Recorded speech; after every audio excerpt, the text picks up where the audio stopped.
What produces self-loathing?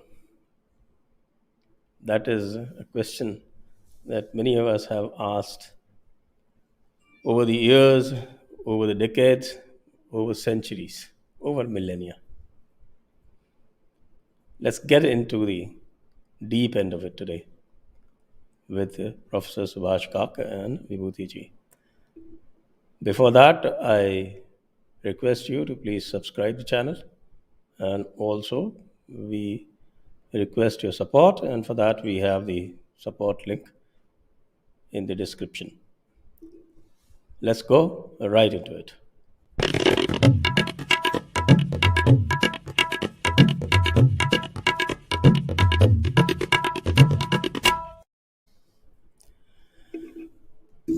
Namaste and welcome to Professor Subhash Kak once again on Jaipur Dialogues, and Vibhuti Ji as usual on Wednesday 10 p.m.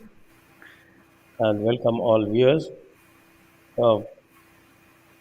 Professor Subhash, we read your piece that was basically directed towards self-loathing. But self-loathing itself is a product of what we call mental colonization.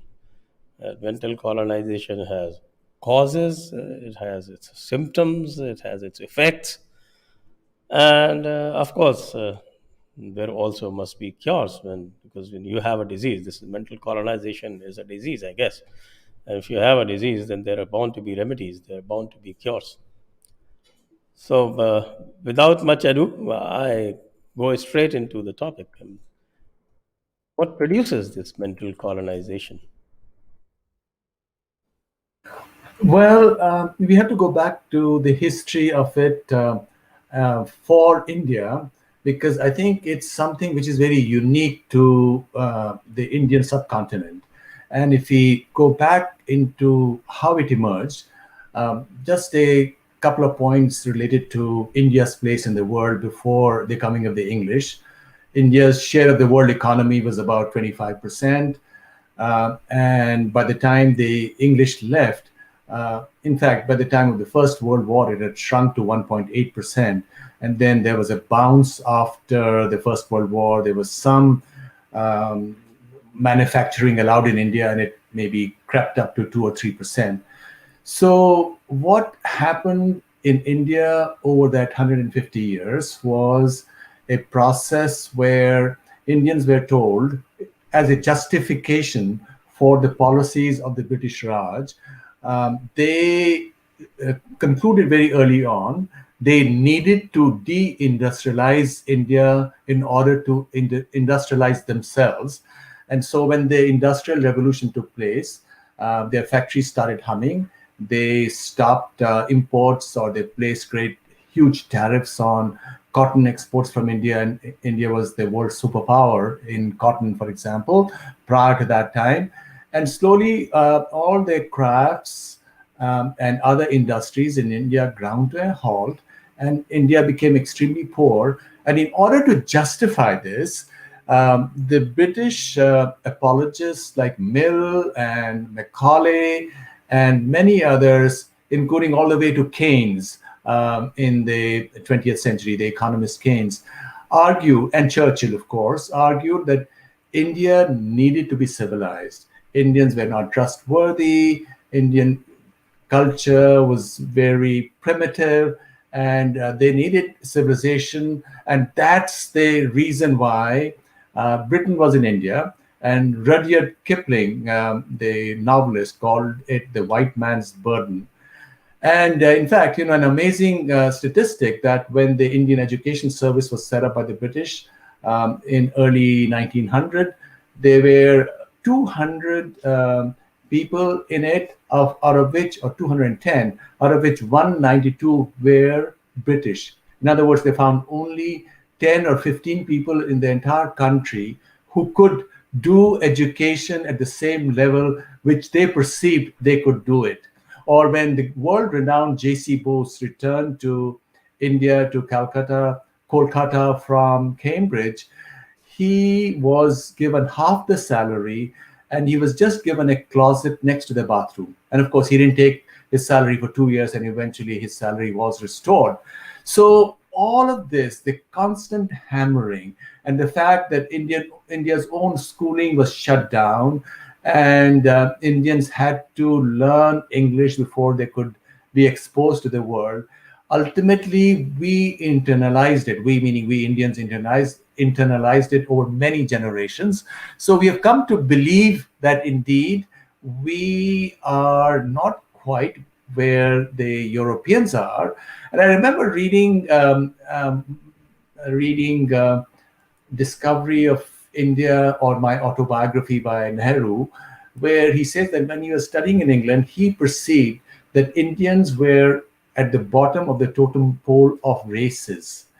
Now, of course, people can be bigots or whatever, or they could be racist, but for him to take that so seriously and personally, to almost to believe it, is what was the problem. So we lost agency. Even now, my Western friends say, why isn't India doing this or that? That's because Indians require or feel this great need of approval from the West, either by academics, and of course, the Western academics are lauding over the Indian academics that have done it over the last 50 years. And in fact, many years ago, a well known racist Western professor told me that, look, we decide what is correct, what is the correct interpretations. Indians don't have the agency. And I think that has continued. And we have, by and large, embraced this idea, which is the reason why in India you cannot argue in any Indian language in the Supreme Court. The only language which is permitted is English. Imagine 70 years after independence, where Indian languages have such a rich history, or India is not trying to go out. Like every small countries are even trying to create their own universities across the world. Even Australia, when I've served as professor for short intervals, has university campuses in Mauritius, in Singapore, and other countries. While in India, what we have done is we have decided to be totally hemmed in by the rules that we inherited. We can't make any changes. And so we feel helpless. All that we are doing is just carrying on. We're not teaching programming in Indian languages. Every other successful country does it in their own language, even if they know English. You go to Hungary, you go to Czechoslovakia, you go to Sweden. Almost everybody knows English in Sweden. They teach programming, computer programming in their own language. We don't, because somehow we feel that all our languages don't measure up. So we have totally bought this propaganda that the English did very well, and their Indian followers. And in fact, I'm remembering this famous statement made by the great Sri Lankan English Indian scholar, Ananda Kumaraswamy, where he says that almost everything that is written by Hinduism, by Western scholars, and by their Indian followers is wrong. Now, this is a great scholar saying in such assertive terms, but it's those narratives which are false that India decided to be bound by after 1947. It wasn't so the case before 47. Before 47, the leading scholars and thinkers were fighting back. And they were saying, this is nonsense, this is nonsense. Just as I mentioned, what Kumaraswamy said, or what Aurobindo said. But after 47, this great curtain descended on India. I don't know what we should call it. A curtain of darkness, just like, an analogy with the Iron Curtain that descended on the Soviet Union. And we are just following, with some individuals fighting lone battles, and institutions like the Jaipur Dialogue fighting this battle. But by and large, even our very best, and they're not even aware, even some of our own swamis have bought into this whole story, which has been repeated again and again. So this is a huge problem in my case, in my understanding. Would you like to ask anything on this? You're asking me? I'm I asking you to ask any supplementaries on this to Professor No, Subhash Kak. actually, I wanted to. I say that I agree with him, and nothing typifies the colonial mindset and the capture of our Indian imagination. When the recently departed Yusuf Khan Urf Dilip Kumar, he sang a song was picturized on him, which was nothing else but "Sala main to sahab ban gaya." ये suit मेरा देखो ये boot मेरा देखो मैं गोरा चिट्टा London का. So think about This it this like is this. the article that I'm talking about, Yeah, yeah, and yeah. I've I saw and that. I've shared it in the private chat. So, Vibhuti Ji, if you're not seeing this, you can just uh, I have look not at read that. this article, so it is too late to read the article at this point in time. But I was You don't have talking to. about. You don't have to really read it. You just glance through it, and you'll get the import. We'll do Because that. We'll. whatever is there, Professor Kak has already spoken about it. That's So, right. yeah. So no, I was saying that Dilip Kumar's that song typifies our mental colonialism, how Hollywood, Bollywood captured the imagination. That it says it exemplifies what we are talking about today. This mental colonization works in such insidious way. We are not even aware. I could be doing certain things where I'm not aware that my behavior is because of certain attitudes I've embraced, when I was growing up. It's quite possible that many of us, because it's so powerful and insidious, just imagine. I'm reminded of two incidents here. I think in the 1980s or 1990s, Amitabh Bachchan, since we're talking about Bollywood, he came to New York and he was felicitated. And some lady at the podium walked up to him with a thali to do arti on him, which is the traditional Indian way of welcoming somebody. And I read a story on it written at that time, and Amitabh shrank back and he says, "We are a secular country. Why are you doing this?" That our customs and manners are to be done privately, but not in the public space. The public space belongs to English, belongs to the West, and we need approval. Or just imagine, and this is so troubling, and I cringe at it whenever I see it. Often in programs which are done in Mumbai and elsewhere, these are programs related to dance and song in Hindi, the Hindi film industry. And the MC is talking in English. And then one of the famous actors or actresses walks up to the podium and they're asked questions in English and they respond in Hindi. Or even if they are asked questions in Hindi, sometimes the MC does speak in Hindi. The Hindi film actors and actresses, more often than not, respond in English. I think this is so humiliating. These are people who are earning their bread using Hindi as a medium. I'm sure probably in Tamil and Telugu movies, they don't do it to the same extent. There's this particular colonization is at its deepest level in North India, where, for a variety of reasons, where the rule was so harsh. And we do know during the British time, there were so many famines, including the last one in the 40s, which is laid at the door of Churchill because he diverted food to create stockpiles for the soldiers and for Britain itself. And in all these famines, tens of millions of people died. Why? And when Manmohan Singh went to England as Prime Minister a few years ago, he was praising England or UK or Britain for giving all the wonderful institutions to India. It's so cringeworthy for us not to recognize our situation and not to stand up and say, look, enough is enough. We want to take charge of our own destiny, which is not to say that we are superior to anybody. We are like every other nationality, every other group of people. Let us also do things as appear best to us under the circumstances.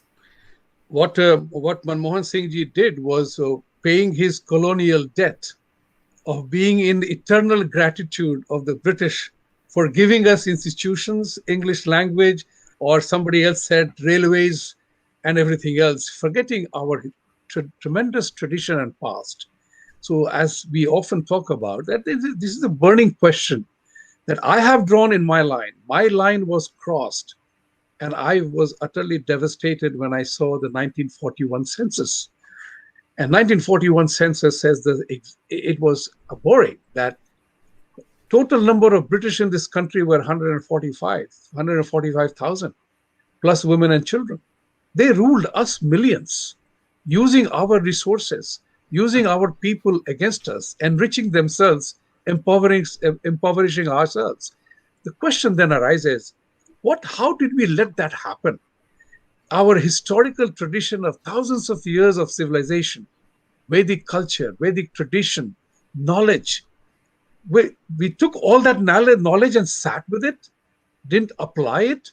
Did we apply the principles of our knowledge wrongfully? Atithi Devo Bhava. The Atithi is trying to slit your throat, and we are trying to welcome him with garland and rasgullas. You know, it is so frustrating to think about it, that all religions are the same, or for that matter, Vasudev Kutumbakam. We applied our own principles on ourselves erroneously. Others treated us like a happy hunting ground, took advantage of us. So the question then arises, is that you absolutely correct that what Manmohan Singh was doing in London, or what many of the Congress people still do, is to owe their gratitude to the British for giving us railways. That's so disgusting that I am always wondering that the colonial mindset is a European gameplay. They install the inferiority complex from every sense of the term. So much so that even our tanned skin, which they want to have, is inferior to their white skin. So they make you feel inferior about everything else. The time for us is to what Swami Vivekananda ji said, arise, awaken, and assert, and I add my fourth A, to act. It's time for us to act. I mean, you live in America, I live in America. We know all that matters here is performance. And it requires commitment to perform. So, we have to wean ourselves away from the degeneration of our mind that has happened, that everything white is superior, everything us is inferior. Like made in America must be high quality, made in India is rotten. I know it. Studying in Ferguson College, we always used to talk about foreign hai kya, imported hai kya, to acha hoga. India hai to kachra hai. That was the impression, the mindset that we have as yet. So therefore, I feel somewhere along the line that if Prime Minister Modi succeeds, and if the people of India succeed with the Make in India program, I think that would be establishment of the quality. So India has the largest number of Deming-Durand certified engineers. Where is quality? We have so much immersed ourselves in substandard performance that it has created a real challenge for us to rise up. And that's the that is a huge challenge on the colonial set, that German stuff is good, Indian stuff is bad. We haven't developed anything of our own. Our Okay, entrepreneurship. let me come in at this point. Sure. Let me come in at this point because Vibhuti Ji, I am going to majorly concentrate on this particular article. Okay, go ahead. So, uh, while I am quizzing Professor Kak on this, can you just have a quick glance through the article? I will. That is my request to you. Yes. Professor Kak, okay, we talked about mental colonization, how it happened. You have in that particular article. It was just flashed on the screen just now. It is there in medium.com, and we will put the link in the description. You talked about James Mill and how Macaulay praised that particular work as the greatest work in history after Gibbon. I think that's very high praise. And it seems that we still haven't got out of it. Okay, that is I guess we talked about the cause part of it. And we also talked about symptoms a little bit. I would like to engage you on the effect part of this mental colonization. How does that effect actually weaken us, debilitate us, diminishes us, lowers our self esteem, and actually makes us unable to counter the various imperialist forces that are actually coming in different forms and attacking us? Yes, all of these things, it does do it. But I must also say that not everybody, my article says self loathing of Indian Anglophones. Most Indians who are not Anglophones, by Anglophones, those who think they've become westernized because they speak English with a certain accent. But most Indians don't belong to that category. Most Indians are confident. They, given a chance, they do as well as anybody and perhaps better. And that is the reason why Indians who have come, for example, to the United States are the most successful community in the US. Indians are the most successful, by far more successful than the Jews, than the Chinese and the Japanese and the Koreans and the Europeans, because our culture strengthens us. The problem is not with India as a whole or us Indians as a whole. The problem is with the bureaucrats and the Anglophones, not even the Anglophiles, not even those who love British culture or British literature. You and I also love British culture or English culture. We have nothing against Britain. It's this propaganda which was done during the colonial era, which has been embraced by people who go to institutions which are, such as, I should name one, certain situations in institutions in Delhi and elsewhere in India, who ultimately come to occupy powerful positions in the media, Through school, in for instance? in the government, and having gone through that, Or St. they, Stephens?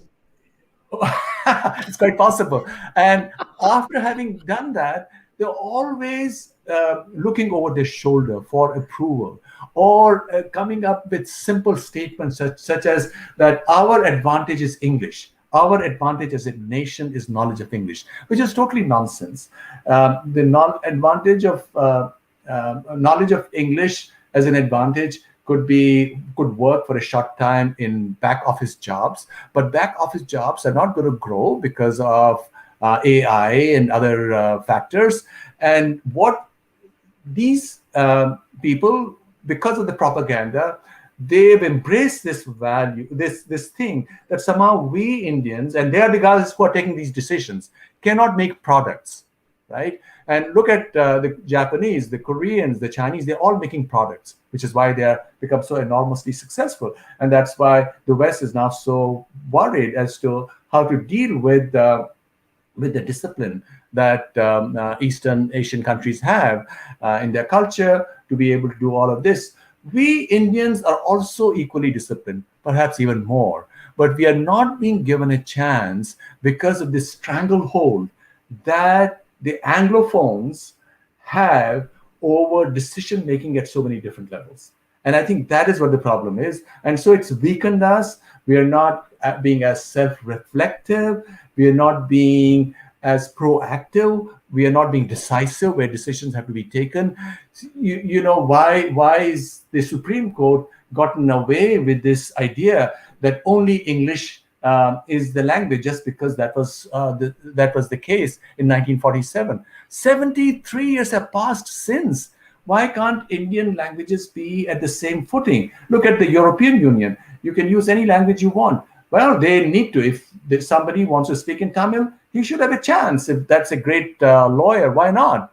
So we have to stand, or in higher education, why can't people write their PhD dissertations in Hindi or Tamil or Telugu or whatever?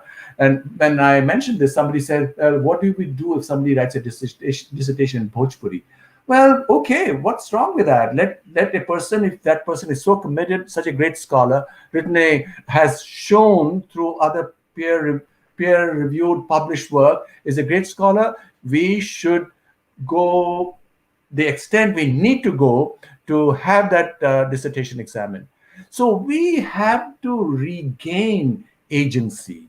We have to do what any person with common sense would do, which Indians who possess common sense to the greatest extent, and we see that in every country and within India as well, the common people who, fight for whatever needs to be fought. But we have this, this powerful Anglophone or Anglosphere community, which is fighting back and which is allied with agents outside of India who raise a big hue and cry that why is India making this change or that change. Okay, Vibhuti Ji, how did you miss being an Anglophone? After all, Ferguson is also one of those, isn't it? Absolutely. We escaped because somewhere along the line we had some individual pride, and I was not oppressed. Although my father studied in London, but then I was not oppressed one. I'm not like this because I live in America, because this is the way I was when back home too. But the important part here is that how do we, Subhashji, since you wrote that article, it is important for us to remember we have two clear generations. One is how do we deal with the intersectionality of two different Oh, crowds of intersectionality. That between reminds me. our generation who grew up in Marxist. one atmosphere and the second generation Language. that is growing into a totally different generation. And until we learn our history, we will never be able to relate with our present. How do we do that? So all of this has to be done. We have, back in India, we have to take charge, and certainly the highlighting of these issues, as is being done by Jaipur Dialogues, is a very important element of that churning which is taking place. And I think I must once again come to this point that all of decolonization of the mind does not mean that this decolonization has to go hand in hand with somehow denigrating the West or hating the West. No, no, no. You can still love the West. You can love Western literature, and certainly we want to be leaders in world science, and it's as much a part of India as of any other culture. We want to do that, but we want to do that with a connection, a vital connection to our own culture and tradition, because it's only when we have that vital connection can we be creative. That's a very important question. Right now, with pervasive automation changing the way technology works, creativity will become more and more important. And as Vibhuti Ji very correctly pointed out, the mentally colonized state that India has become has sapped that creativity to a great extent, or sapped that devotion to excellence, which we need. Ultimately, it will be devotion to excellence in whatever field we can think of. So we need to regain that. And in order to regain that, we must be, once again, connected to our languages, which is not to say that now we're going to get rid of English in India. You also have to be practical. Okay, English can stay there, and a person can love English and can also love Bhojpuri or Tamil or whatever else. So do all of that, but certainly open up higher education to Indian languages, number one. As a symbolic thing, open up the Supreme Court to Indian languages. Um, in industry, inspire industry leaders to think more in positive terms about what India can do, not just for itself, but for the rest of the world. Even in education, why don't Indian universities, given that Indian lecturers or professors are some of the greatest anywhere in the world, even in America, so the best professors in terms of their fame are from India. Why don't Indian universities go to other countries and set up branch campuses, and that will also open up another business, if you will, education, higher education as a business. So take charge, and take charge using common sense, and take charge without denigrating anybody. We can still love the English after whatever has happened, but we must look at the past with clarity. We must look at the past for what it was, and only then we'll know how to take charge of the present. Totally agree with you on that. Actually, something that you said in the last para of your article, and when you quoted Kapila Vatsyayanji, and he said that art, music, dance, and yoga, these were the only field that had some vitality left, because they remained untouched by these Anglophones. Actually, that is right, but there's also, if you really go back to the root of the problem, the root of the problem, the whole problem was created when the language issue was being discussed in the Constituent Assembly, and they made that little language commission. The problem was created by the lovers of Hindi, not by the lovers of English. Because when the question came up as to what should be the language, the link language or the national language, and it was tied between Sanskrit and Hindi.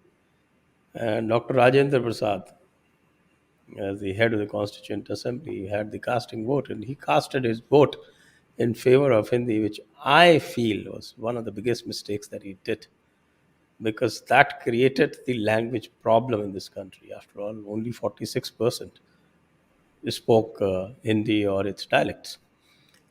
And if they had chosen Sanskrit at that time, which Dr. Ambedkar also advocated very greatly, and for once, Nehru was neutral in this respect. And ultimately, the benefit went to English, because in the southern states there was resistance to Hindi, which was not there to English at all.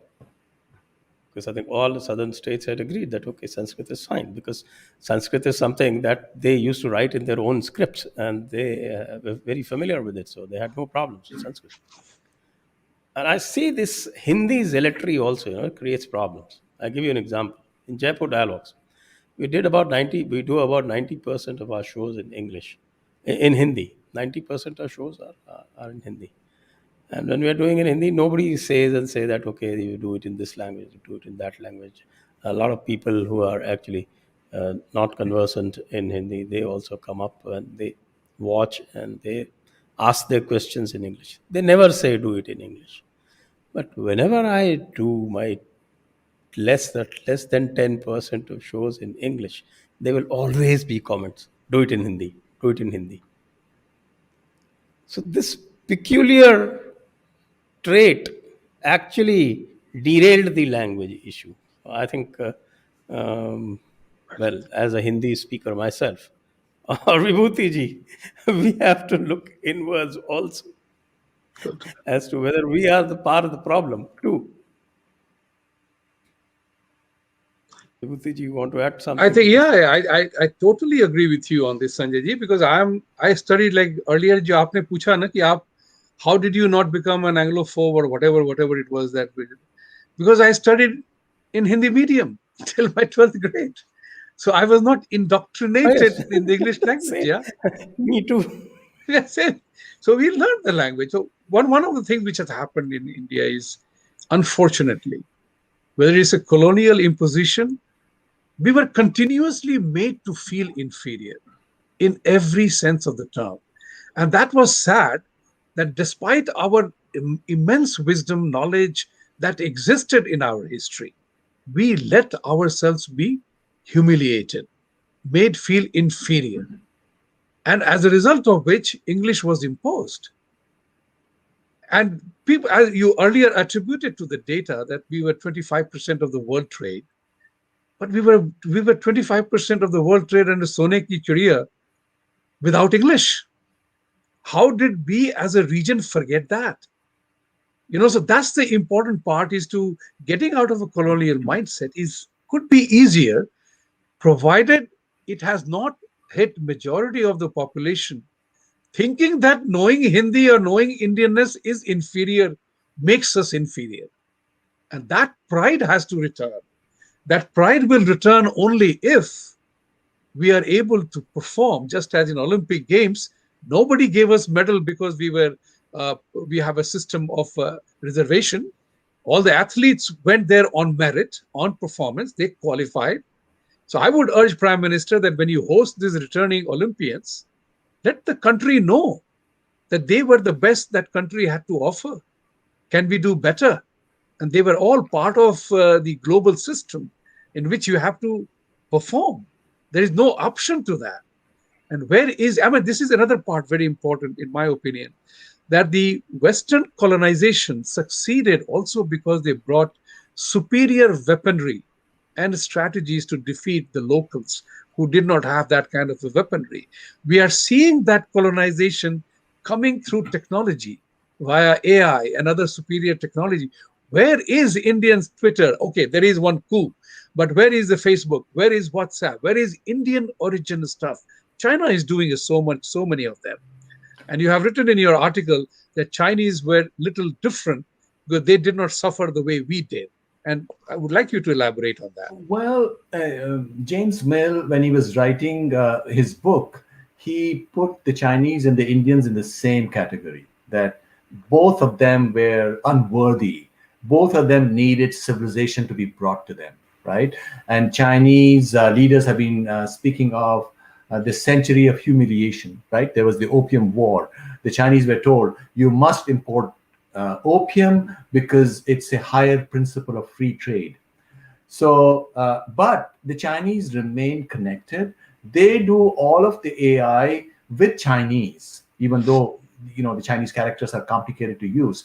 They do everything with Chinese. We've chosen to turn our face away from our own past. India was the most advanced scientific nation before the scientific revolution, until about the 17th century or so.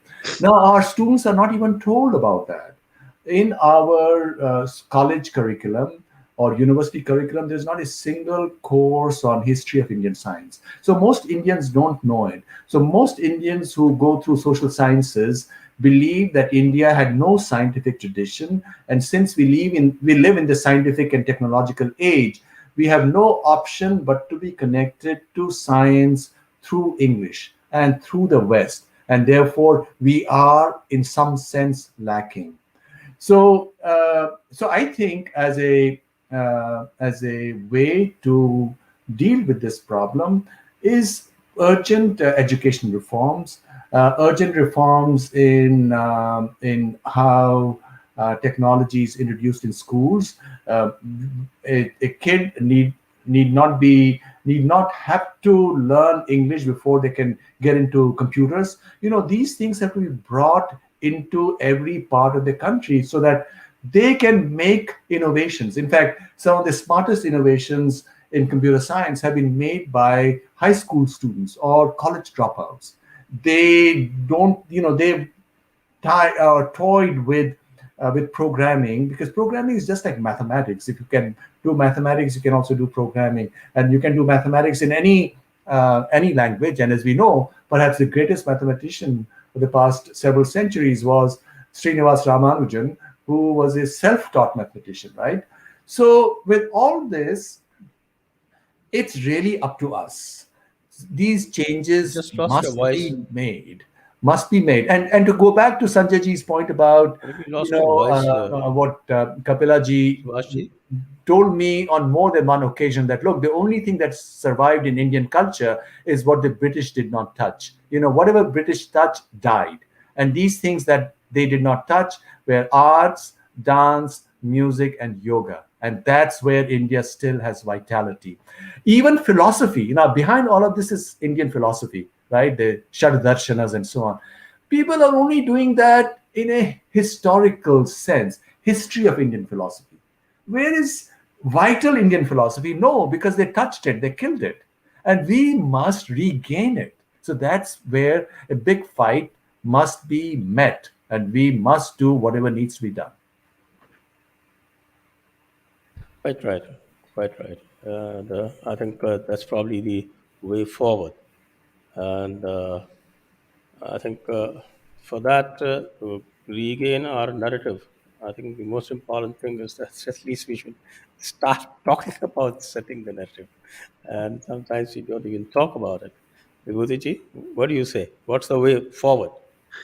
The way forward is, I think, Subhashji mentioned that it's up to us, and it is up to us, and it honestly it is up to us, because people who are in a position, or like we are doing today, is educating people. I think I'm also a student of economics. I believe in demand and supply. So I think the Indian youth must demand that we hear so much about ancient wisdom, ancient science. Where is it in our curriculum? Let this movement be driven from a demand side rather than the supply side. It doesn't. We know that because of vested interest, the supply side is missing. But let's kind of create a demand. Why aren't we studying Arthashastra?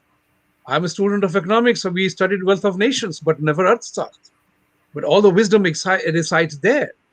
So it begins from us, and I would say that it is very important from us, from our point of view, that people who are becoming aware, we are becoming aware. Thanks to science and technology, we are able to talk like this. Would not have been possible 10 years ago. But today we are able to do that. So let's kind of disseminate that information, and remember this very simple fact that knowledge per se, acquiring knowledge per se, doesn't mean a thing unless and until we apply that knowledge.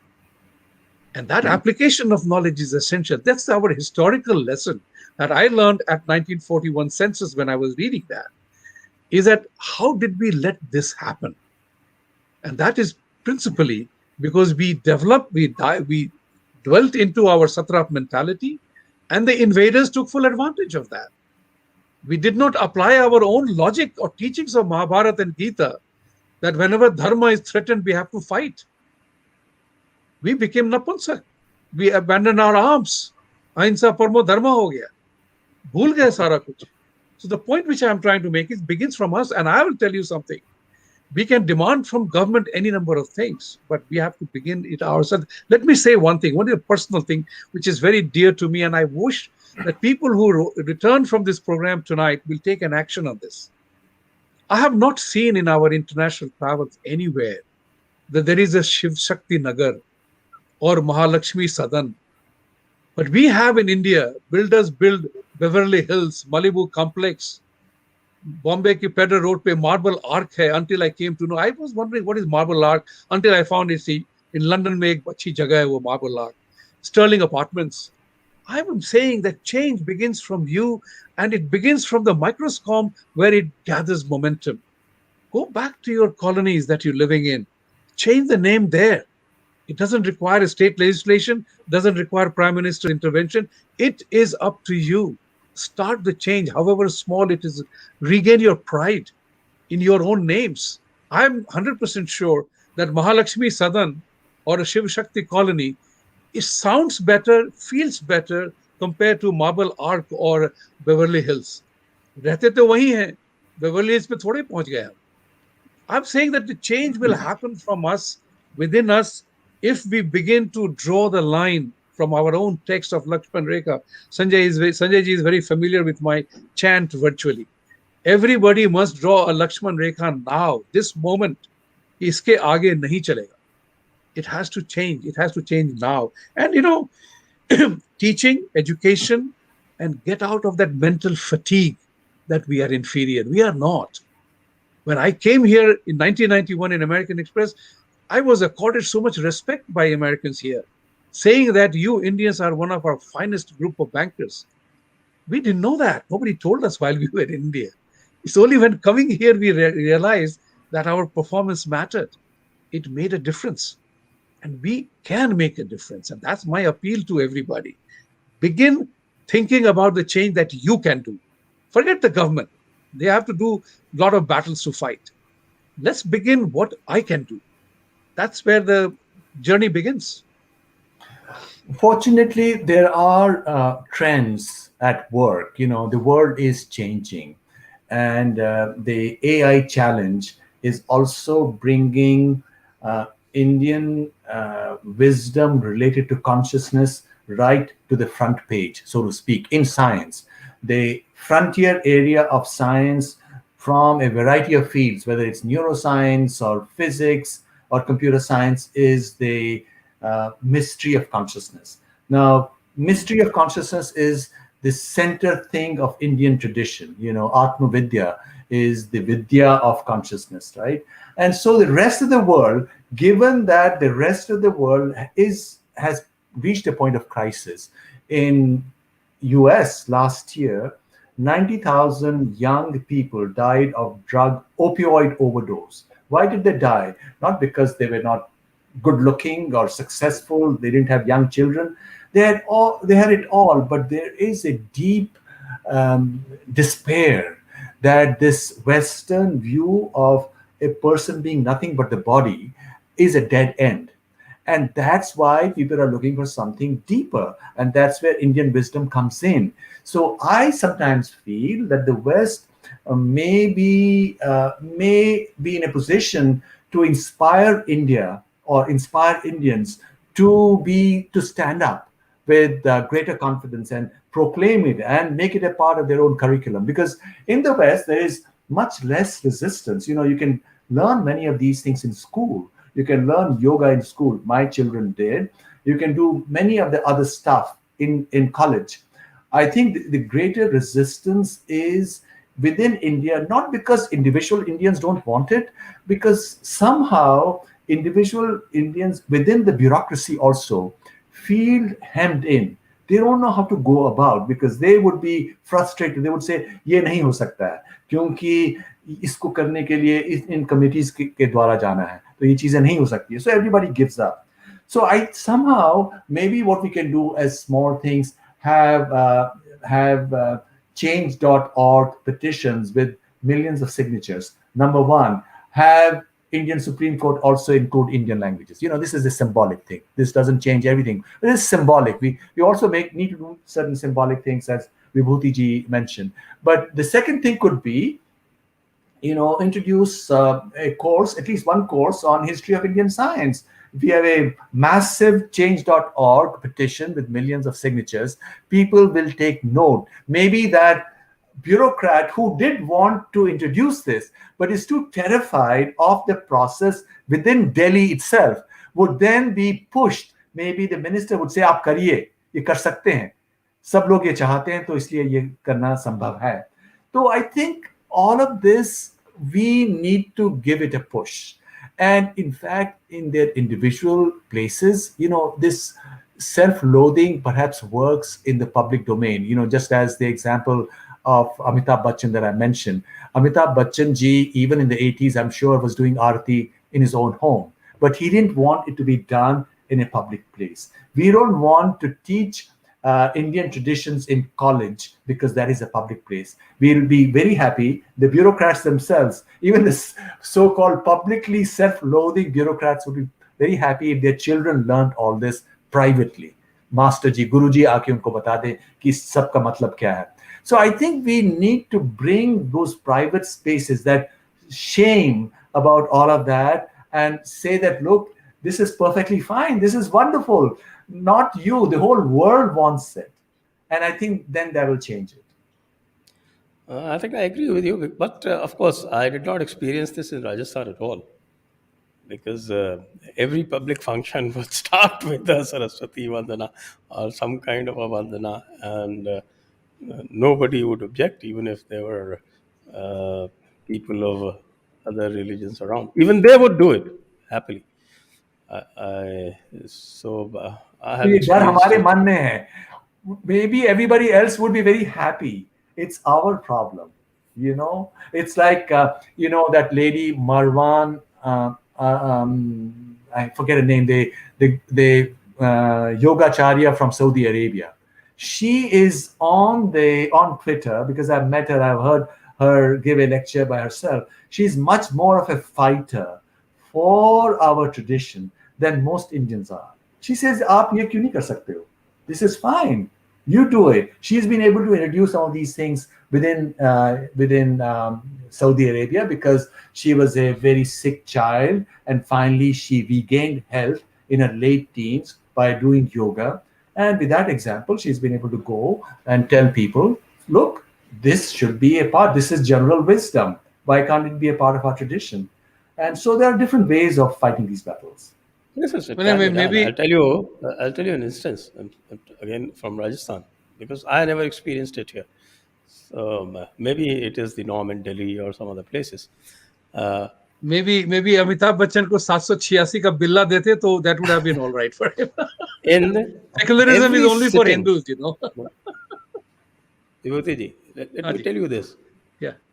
Every sitting of Rajasthan Legislative Assembly starts with Ram Ram Sa. Yes, everybody, as soon as the speaker comes and takes his chair, everybody says Ram Ram Sa. And he replies Ram Ram Sa. So that's a deep cultural tradition of Rajasthan that I've seen it everywhere. I mean, I haven't experienced it, at least in Rajasthan. So one might say that, okay, we have at least one place which is probably not touched by these, what is called, these deeply ingrained hostilities. And of course, this place is also known for its all the four elements that you mentioned. It's music, it's dance, it's art, and not so much about its yoga, but yes, Ayurveda and other things. So I think I could point out some silver lining. So now I think we already 50 minutes into this talk. So I'll give the last word to Professor Subhash Kak, and mm, generally sum up and give an overview. And after that, we will go to the audience. And I urge the audience to please take advantage of Professor Subhash Kak being here. Of course, before I forget, one question to Professor Kak about something which is off topic. Where is your e-dimension theory right now? Okay, all right. Let me first address this e-dimensionality question. This is something that I published on in Nature Scientific Reports. It's a new theory which says that space is not quite three-dimensional. It's slightly short of three, and because of that, we have gravitation and we have many other things that crop up. And my latest work in this is to explain the evolution of the universe and also to explain certain features of the genetic code. It seems rather, overwhelming that how could all of these things happen, but I've written a whole series of papers, so it's going on fine. It's not derailed yet. ये गाड़ी अभी भी चल रही है. Chal rahi hai. So any peer reviews and things, of Oh course. yeah, these are all being published in peer-reviewed journals and some of the world's leading journals. Nature Scientific Reports, for example, is one of the world's leading journals. So everything is peer-reviewed. Whatever I'm talking about is peer-reviewed. Okay, now having talked about this, to go to where do we go from where we are? Well, first of all, this, as I mentioned before, the self-loathing was primarily a public domain reaction, that we were supposed to not acknowledge certain things publicly, right? And while we are growing up, we knew how to connect to the deeper intuitions about our civilization and culture through the stories that our grandmothers and uncles and aunts and parents told us. So everything was fine. In the last 20, 30 years, sadly, this, the good thing that everybody is doing higher education, they're doing, graduate study, and where all this propaganda is drilled so deeply into their heads that many of the greatest enemies of Indian culture and tradition are our own women now, men and women, from they should know better. They have accepted the shallow surface narratives on what India is. And having done that, so now they are amongst those who are fighting what Indian tradition is about. But truly, most people are open minded. Indians are a very proud people. Indians are a very, very smart people within India also. So there are certain things happening. Our whole economy had been throttled. Um, we are hoping things will change. India is already the world's third largest economy on a purchasing power parity basis, and perhaps the fifth largest in dollar terms. All that will change, and as things change, and as this reawakening that is taking place in India and everywhere else, because India is also an idea which the rest of the world wants to embrace. We Indians may not be aware that such a big, momentous change is taking place vis-a-vis the idea of India. And the rest of the world does look up to India to provide leadership in this moment of crisis, because the West is facing a deep spiritual crisis, which has been accentuated by the pandemic, and people don't quite know how to deal with these fundamental challenges to our sense of being and health.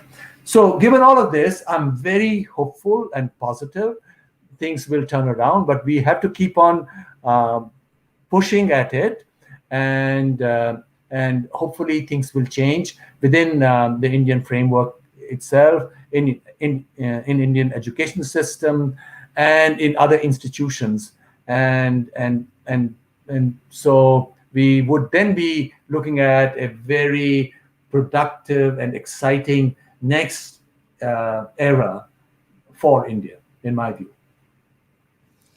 One of Thank you. your Thank you for colleagues that from a very, teaching very fraternity. optimistic Yeah. overview. Let's move to the audience questions now. Vibhuti Ji wanted to say something? Just one thing that the study of consciousness that Subhashji was talking about is happening in the US universities now. World is recognizing that. There is an MIT professor who leads a course. I participated to some extent in that course, which is transmigration of economies from economy 1.0 to 2.0. And in his definition, it is 4.0 is level when we achieve highest sense of consciousness awareness. So that is going on. And you are right, Subhashji, because West is accepting our philosophies. We are not yet. And that's what Yes, that's which the is, irony. that's the irony. We are doing it in the personal sphere, but Right. not in the public sphere. It's the public sphere where the British drummed all this sense of inferiority, that publicly, when you ascend the podium, this is what the framework is, which is what you'll be talking within. But publicly, even these people, when they go their home, they probably, most of them, 99.99% of these Anglophones, uh, perhaps are trying to balance two contradictory positions. In one, they also love the India that they've been alienated from, but sadly, when they stand up publicly, they must denounce. I think that's what's happening. Right. Okay, with that, we move to the questions and answers. And I request all the viewers to please like this video, share it around, to subscribe the channel, press the bell icon, and of course, do support us with your contributions.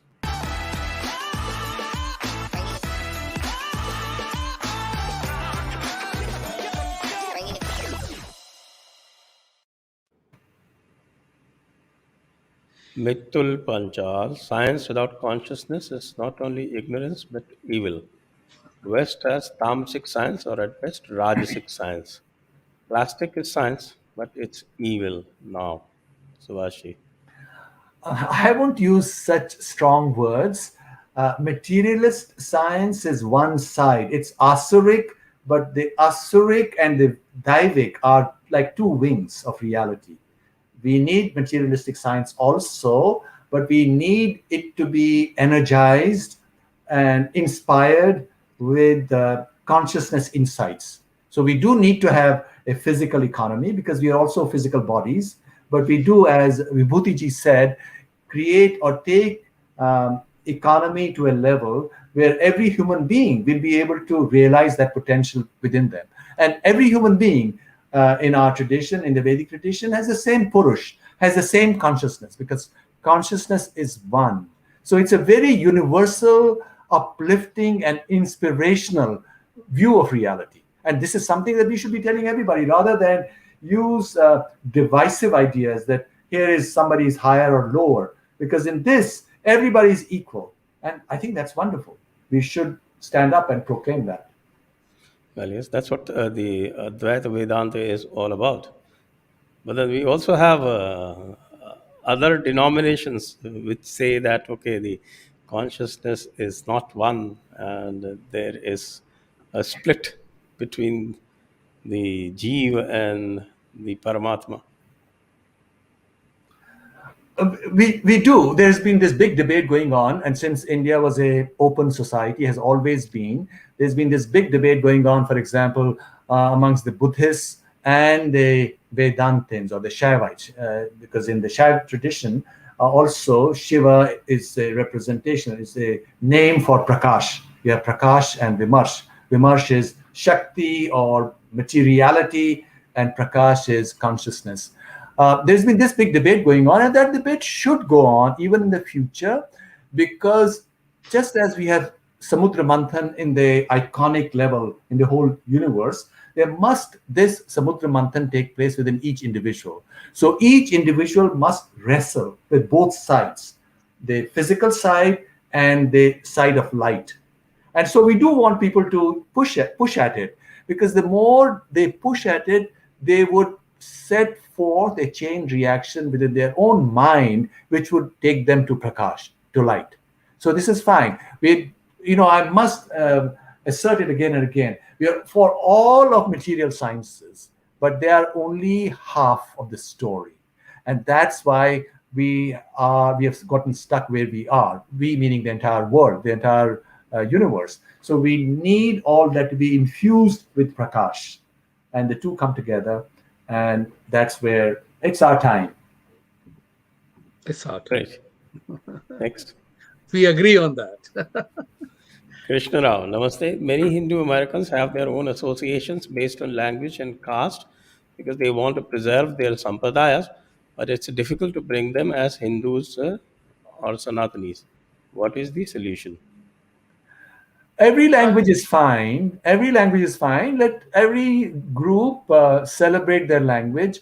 I never use the word caste because I think caste demeans us. It's a Portuguese word. Jatis are fine, but every jati is the same, is equal. Every individual in every jati has the same potential to obtain the same wisdom and light. So if people are comfortable in their language group, there is a Telugu-based association, a Gujarati-based association, that's fine too. Or English-based association, that's fine too. So, but then come together in search or in support of every person's own journey for self-fulfillment and for creativity, which is what Sanatan Dharma or Sanatan tradition provides one many different ways of doing it. So to bring all these methods of sadhana, all these methods of self-inquiry, which is where arts and music, etc., also come down. So, for example, when we come to dance, there's no language to it, right? All of Indian dance, whether you're doing Bharatanatyam or Kathak or Manipuri, etc., or Mohiniyattam. So you have dance as one sadhana, or music, whether it's Carnatic or Hindustani, as another sadhana, or just yoga, or yoga as another asana. And there are so many different ways of yoga. So I don't think that should be a problem, Krishna Raoji.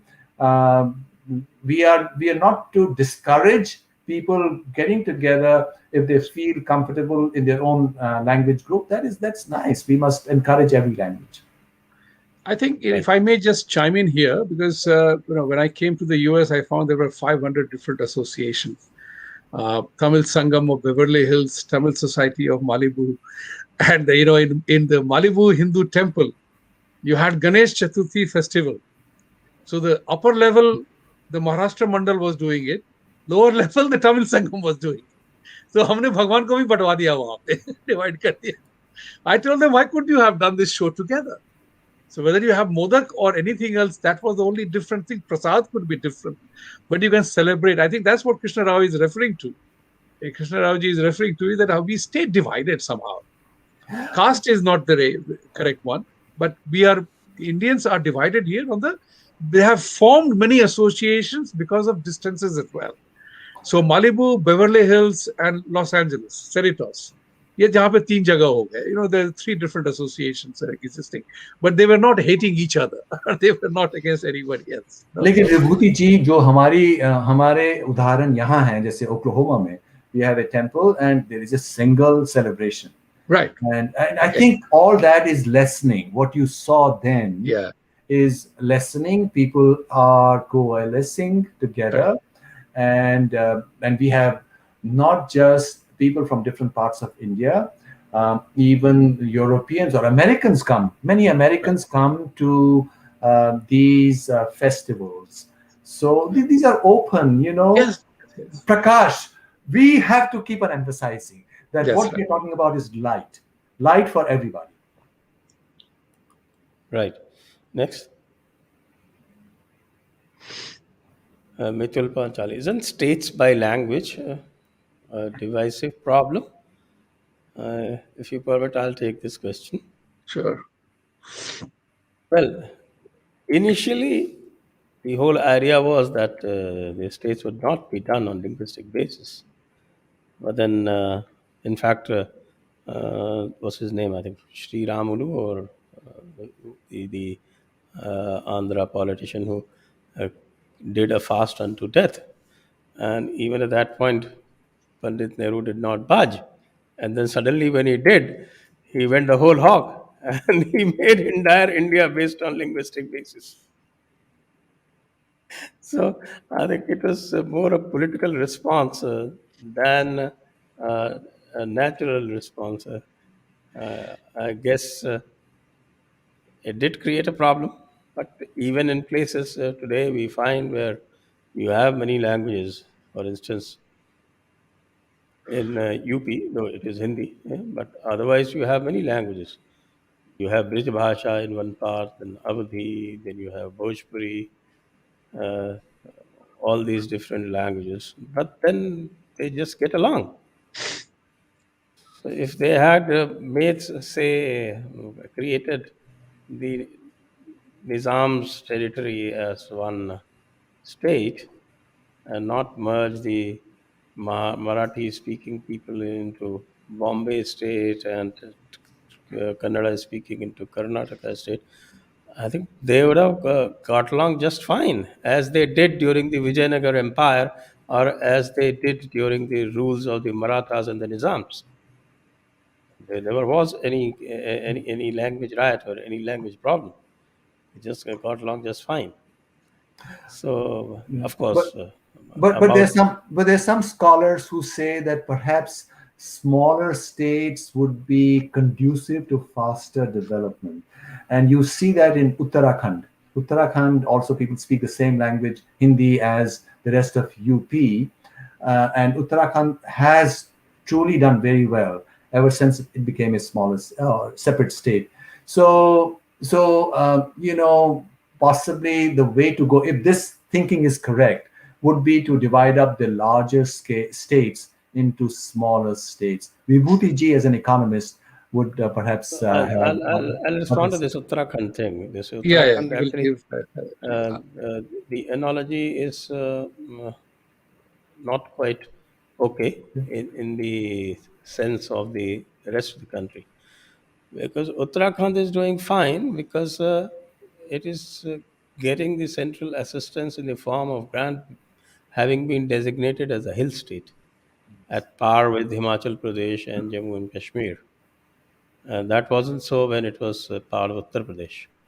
So it is because of that. But if you were to bring out another state like Bundelkhand, that would be a normal state. It would not be a hill state. So it would not have that advantage.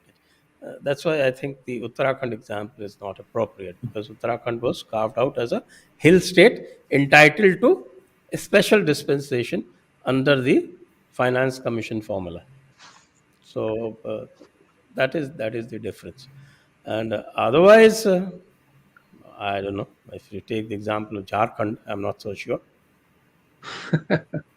Small is beautiful, but not always. No, what the problem in the smaller states is that the politics becomes very Yes. dirty. Yeah. That we see in Uttarakhand also. The level of politics in smaller states gets simply too dirty. It's not as if it's very clean otherwise in other states either. But the smaller the state, the greater the problem. Look at what happens in places like Manipur and Goa and Tripura and other things. I mean, Let you us could change you could change smaller governments territory every to other day. loot. So Smaller that is territory to loot there's from. that flip side, of course. That's I why I think said that's small is beautiful, but not always. Okay. maybe we can have a discussion on that some other day. Sure. Next. अस्माकं गृहे बहवः जनाः चिन्तयन्ते इदं विश्वम् आङ्ग्लमीडियं तेषां किं करणीयम् विश्वासः एव न क्रियते तैः पृथ्वी बहुभाषीय. Subhash ji. Well, it is sort of ironical that we are considering this problem of colonization discussing in English, right?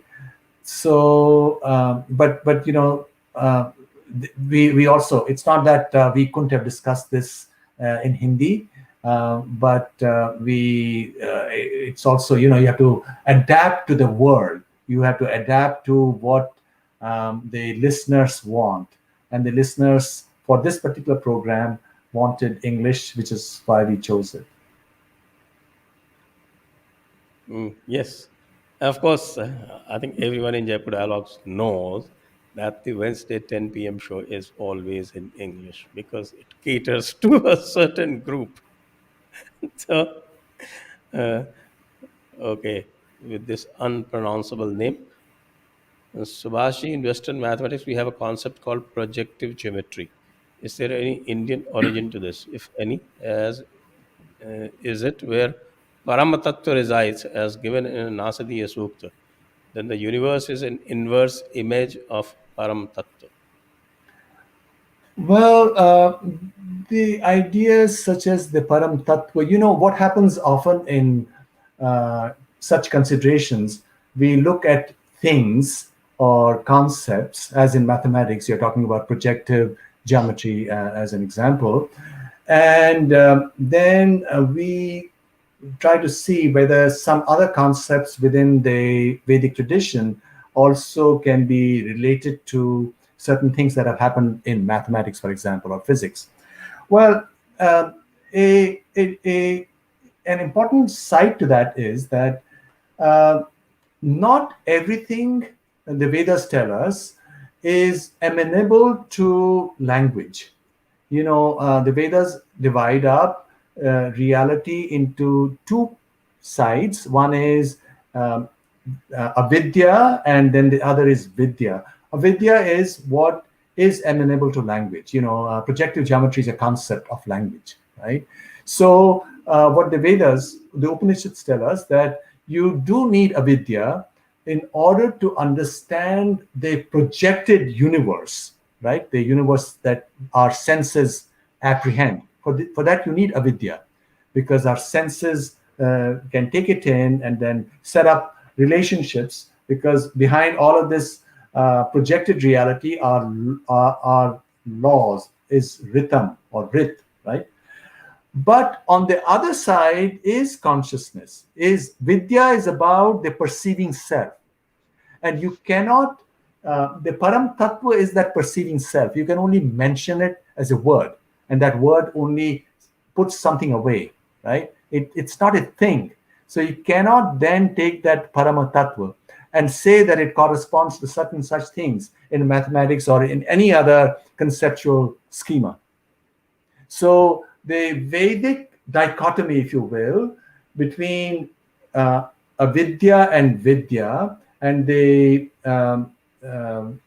deepest, or apara and para, apara and para, that is another way this division is made.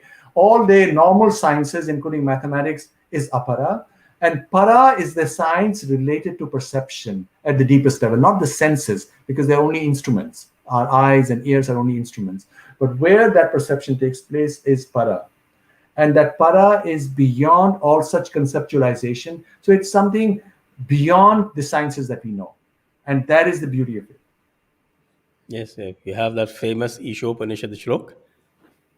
Vidyam cha vidyam cha yastada vedo bhayam sah avidyaya mrityum tirtva vidyaya mritum ashnute.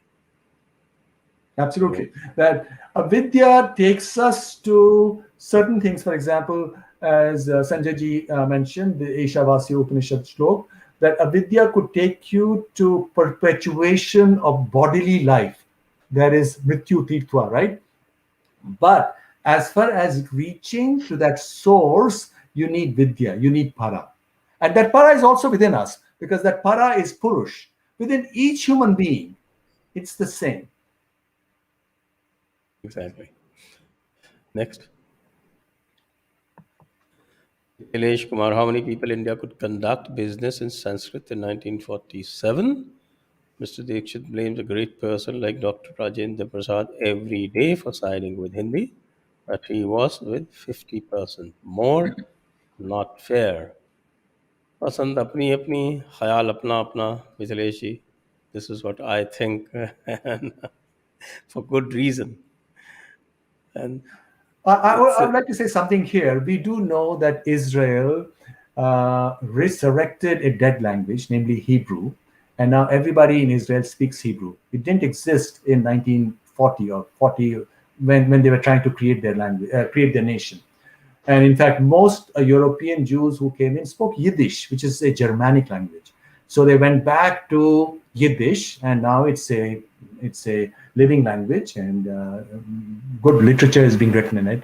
So there is we can only presume or speculate. It's possible that if you had done Sanskrit as the official language, since there would have been less opposition to it in the south, it could have been revived. But on the other hand, the task of teaching Sanskrit to the entire population is so momentous. And the way Sanskrit has been taught in India is so wrong. It's being taught generally through grammar, which puts people off. You need to teach Sanskrit the way we learn any other language. The way I learned English, I didn't, Vibhuti Ji, I went to a Hindi medium school. I sat on the floor on Tat, right? I went to that kind of a school in Kashmir in different villages. And how did I learn English? I learned English just by reading books. And then listening to English, right? This is how I jumped into English, written English.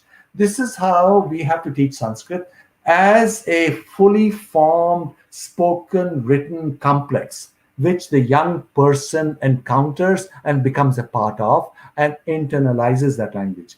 Teaching grammar, in my view, could be right for those who want to be experts on grammar, but for everybody else, I think it's the wrong way. And I think we chose the wrong way, which is the reason why Sanskrit has not prospered. Motilal Banarsi Das is a publication. They have developed books for a school in the UK, and they have developed these books in Sanskrit exactly the way you are pointing out. That you start from the basic language, basic sentences, basic things, no grammar. And only after you have started speaking and you got a hang of what it is all about and start speaking, even if it is wrong a little bit here and there, it is only much later that you go into grammar and syntax. So those series of books are available. I think it's there with me somewhere. I think that's the wonderful way to teach Sanskrit. And yes, and just one adjunct. Most people in 1947 did not speak Hindi either. And in 1850, this language wasn't even known. Next, Pratap Ramachandra. Pranam sir ji. Thank you, Pratap ji.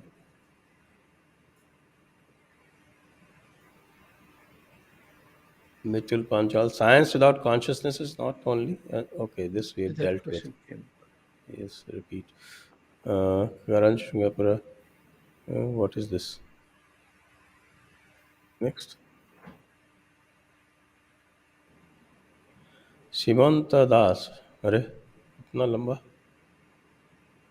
महान भावो ब्राह्मण समस्या है ये. I think this is not related to this. This is totally off topic. Next. Shravan. Superiority complex is high in Hindi, folks, and I experience this frequently. And mental colonization is primary with English literate and educated in cities. In villages, people are humble and are rooted to their traditions. Also, we suffer from problem of touching feet of those who seem superior, whether by age, color, power, language, or wealth. Even Arjuna would not have stood up if it wasn't for Krishna. DNA issue. I DNA think, somehow has Sanjay ji, become a you are very most popular qualified term to comment of on this discussion one. these days. It talks about DNA issue. It's your domain. No, that's in a different context. I'll leave it to No. Subhashi. Well, you know, there is a certain kernel of truth in the question related to how we, having been push this propaganda across so many generations, we've also started believing in some of those things which the English came up with in terms of hierarchy and so on, in terms of color and so on. See, we do know, and this we have discussed before 1801 census, the various jatis said, we don't know which varna we belong to. You know, we are the same. We are a jati. We are living in Punjab or Bihar or this or that. And then the English in 1801 said, no, you are this varna or you are that varna, and this varna is superior to the other. And many over after 18, did I say 1801? 1901 Yeah. census, right? 1901 census. So after that, we have internalized it, and so we need to disabuse ourselves also. Decolonization is a very complex process. You know, we don't know unless we sort of open up and talk to each other about it. It's only then we'll be seeing ourselves in the mirror and finding out and discovering for ourselves, hey, I didn't know that I believed in this nonsense, because maybe I do too. Certain things which I haven't questioned because they're a part of my temperament or my growing up. So we do need to do that. And clearly, if anybody believes that they are superior or so because they belong to a linguistic group, that is total nonsense, and that's a part of that colonization project that took place in India. Next question. Sanjay Rajure to Subhash Kak. Can you relate with Osho's contribution in propagating vital Indian philosophy to the United States and giving Indian spiritual traditional knowledge a lively global audience? Sanjay ji, I know roughly what Osho talked about, and as a person and as a charismatic speaker, he surely had some influence. But so have many other less famous and more famous people have had influence on the world stage. But I cannot address his specific contribution because I'm not familiar with it. But certainly, he was a big star in the 80s before he passed away, and 70s before that. P. Krishnamurthy sir, what efforts can we take to decolonize our scriptures which had been corrupted by Britishers like Manusmriti, as this is one of the major contributors to this mental colonization of Vedic civilization being backward and discriminatory. I have a take on this. I think this whole thing about Manusmriti being corrupted, I think too much is made of that. And it's been made almost into a fetish by certain sections of our society. I don't buy too much into it. Why?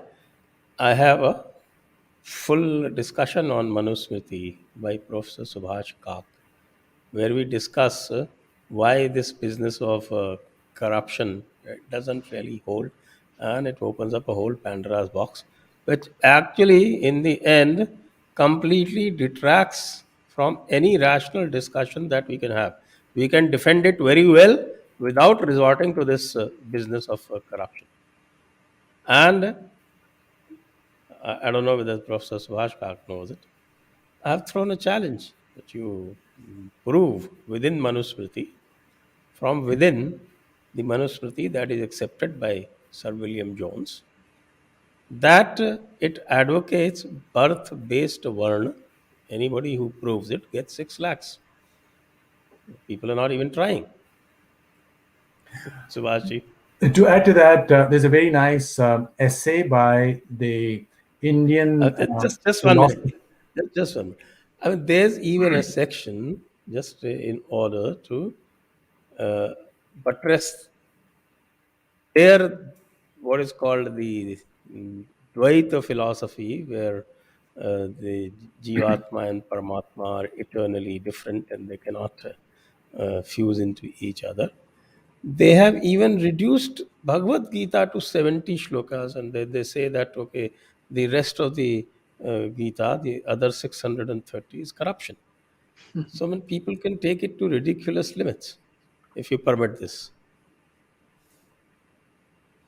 Okay, let me just add that Professor S.N. Balagangadhar from Belgium or Holland, who's written a lot on Indian tradition, has recently done a paper on Manusmriti, and he argues 2 or 3 things. First of all, there are many different editions which go back only so many years. It's not so easy to find out what was the original Manusmriti.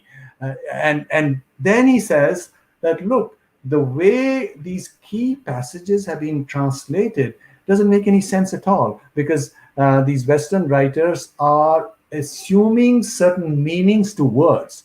And once he opens it out, you discover that things are much, much more complicated than what meets the eye.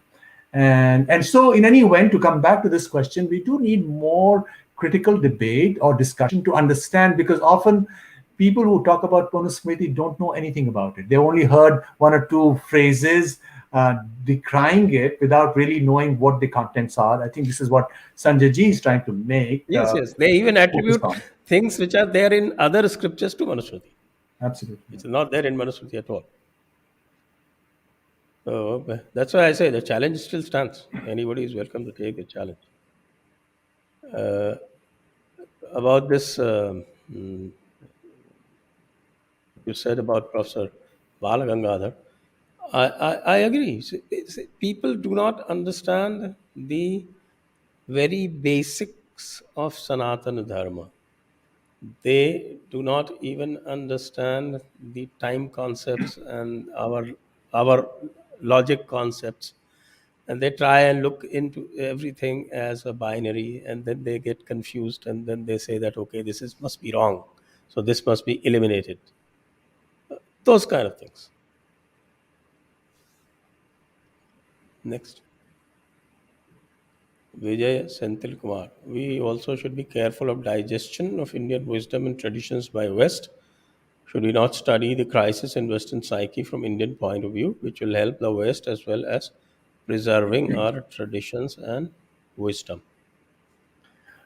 Totally agree. And the Yeah. reason why this danger of digestion even exists is because we don't have um, enough world class centers within India, which we need more of. The ancient temple also served in addition to serving at a place where people came for ritual and comfort and so on, it also served as a place of scholarship. There were also acharyas. So we need to add that element, which the British destroyed. The British left temples only to do the ritual. We need to do the other stuff as well, so that then people would know as to, this is what would hold the Indian tradition alive within India at all of these places. But your general point is correct.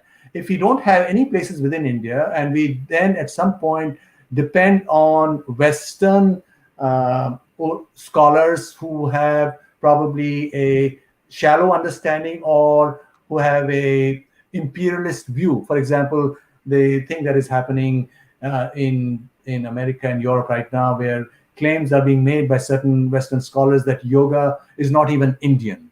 It probably came, well, it's not Hindu, first of all, probably came from the West. It probably came from Bactria. They are trying to push it as far to the West. And why Bactria? Because Bactria is just over the mountains, and maybe it had something to do with the Greeks or something. And people are writing serious books on it. And if there is no center or anchor to this tradition within India, in some time, in 2 generations, many Indians, if they have only read English books, would start believing that indeed yoga is Western. Like Right? the AIT. Right. Like Aryan invasion theory, which people have made up. They look at Lithuania, the oldest or the most archaic European language, has literature which is only 1,000 year old. And they are then saying that this is probably older than Sanskrit. You can do all kinds of mental contortions and gymnastics. And people do that because not everybody is open and free. The best Western scholars are, but many third-tier scholars are motivated more by base considerations of domination, of racism, than true knowledge. And so in order to counter that, we do need, first of all, without wanting to counter that, we do need all of this to keep on thriving in India. So whatever needs to be done at temples or outside of temples should be done. Next. That institution building is very much required. That's what you were hinting at.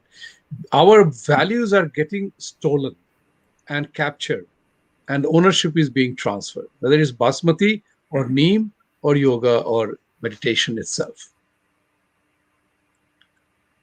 Next. Okay, Subhash ji, why Charvaka would say yavat jivet sukham jivet dridam kitva gritam pibet? Doesn't sound like a rational person, more like an individual whom the society tolerates. Well, I think it's a perfectly legitimate starting point for anybody to have. This is something that even we might say sometimes. Whatever is said, what the Charvaks said about, okay, live for 100 years, why do you care? That's fine as a initial gambit, so to speak.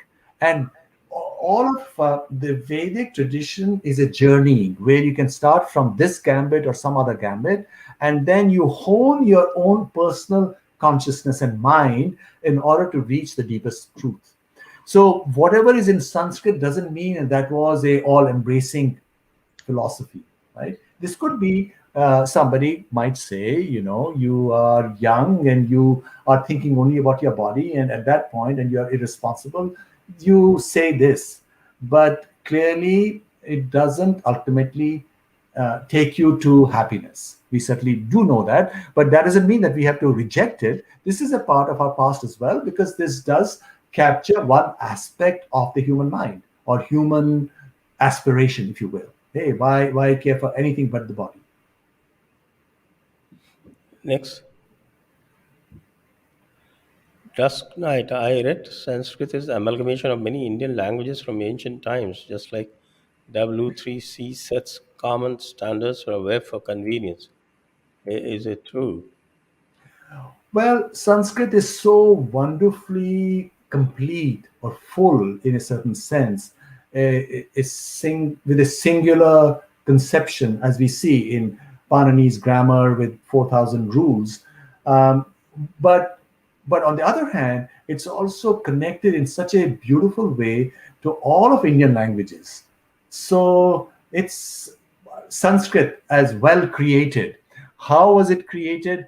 Was it originally a language which people spoke, as Panini himself or Patanjali in Mahabhashya mentions, or other early writers mention that, well, it's a language which everybody speaks. Although we see that even in Kalidasa's Natyas, there are people who are speaking Prakrit or who are speaking other languages.